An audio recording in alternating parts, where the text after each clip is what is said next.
Welcome back to my channel.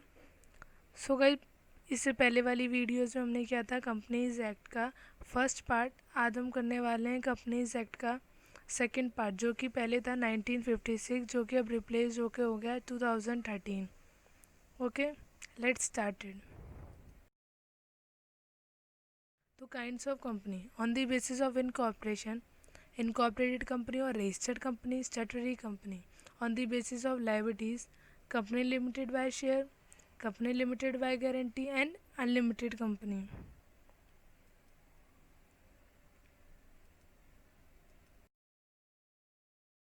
Basis of number of members, private company, public company. On the basis of ownership, government company, non-government company. On the basis of freedom, holding company, subsidiary company. On the basis of nationality, foreign company, inland company. Classification on the basis of incorporation. Incorporated company. It is also known as registered company. Company registered under the Companies Act 1956 are called companies.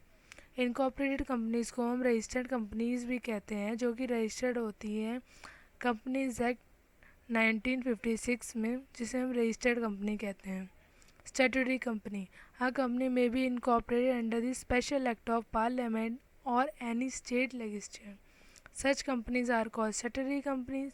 Such companies are generally formed for public utility services like railways, electricity generation, etc.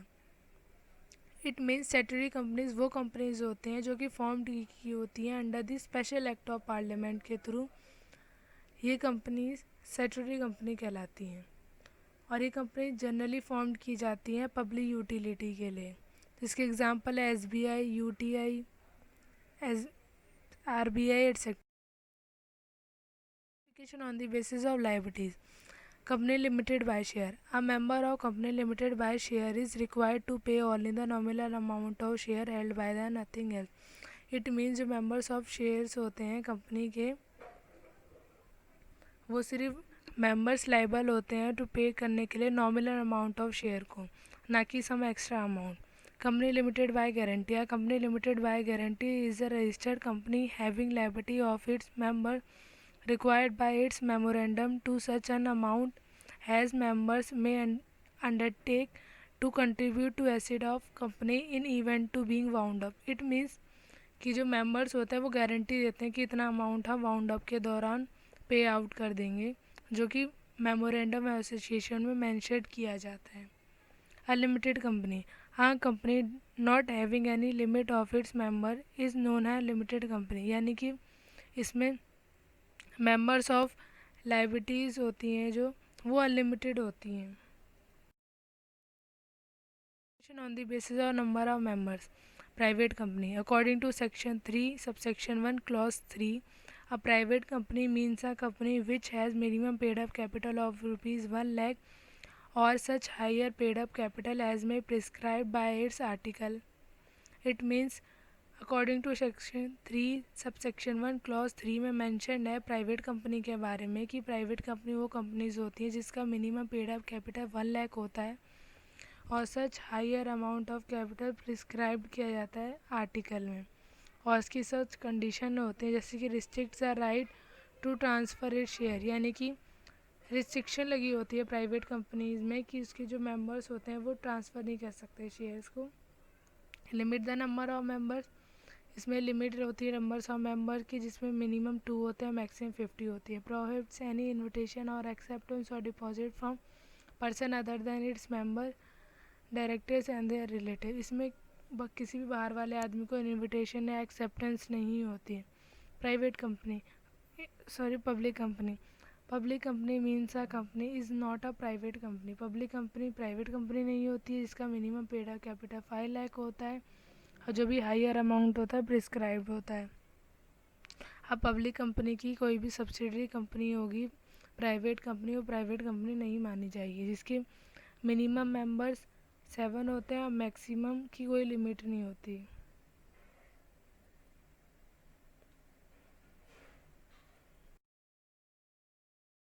Classification on the basis of ownership, government company, या government company means any company in which not less than 51 of paid up capital is held by central government, state government, partly by central and partly by state. It means कि government company वो government होती है जब government acquire कर लेती है more than 50% of shares of any company, तो वो गवर्नमेंट कंपनी हो जाती है। अब वो चाहे सेंट्रल ले ले, स्टेट ले ले या पार्टली सेंट्रल और स्टेट ले। Non government company, a non-government company is not a government company. No, other than government company is called non-government company. On the basis of nationality, foreign company, inland company. A foreign company is one which is incorporated outside India but has a place of business in India. इसका मतलब incorporate foreign company वो companies होती हैं जो कि incorporate तो होती है आउटसाइड इंडिया बट उनका एक बिजनेस इंडिया में भी होता है। जैसे कि कोई कंपनीज है जो कि इनकॉर्पोरेट बाहर हुई थी और उसका कोई भी बिजनेस की ब्रांच है वो इंडिया में है, तो वो फॉरेन कंपनी होती है। इनलैंड कंपनी, हाँ, inland company is a company which is formed and registered and controlled by company act of India. Inland company वो होती है जो कि फॉर्म्ड भी होती है, रजिस्टर्ड भी होती है और कंट्रोल भी की जाती है इंडिया में कंपनीज एक्ट के थ्रू, तो वो इनलैंड कंपनी होती है। ये दो तरीके की होती है, national company and multinational company.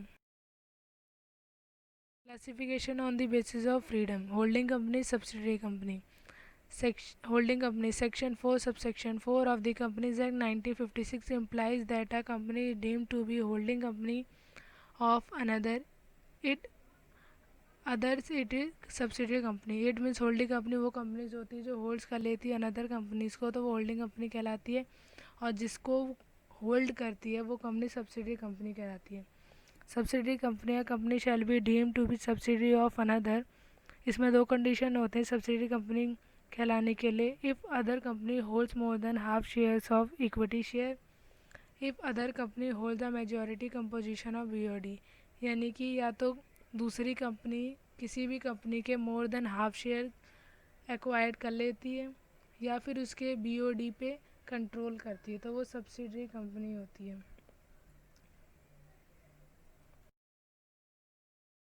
Basis पे वन मैन कंपनी और family company, a single person hold almost the share of company. It means कि वह एक पर्सन होता है जो होल्ड कर लेते हैं ऑल शेयर्स ऑफ कंपनी के, तो वन मैन कंपनी होती है family company. In this type of company member of particular family join in this business, they are all shareholder of the company. It means इस company में जो सारे members होते हैं वो फैमिली के ही होते हैं, यानी कि जो भी all members of companies are the shareholder of the companies. Thanks for watching. I hope आपको मेरी वीडियो पसंद आई होगी, तो प्लीज़ लाइक एंड सब्सक्राइब करें और मेरी लेटेस्ट अपडेट के लिए बेल आइकन को प्रेस करें। Thank you.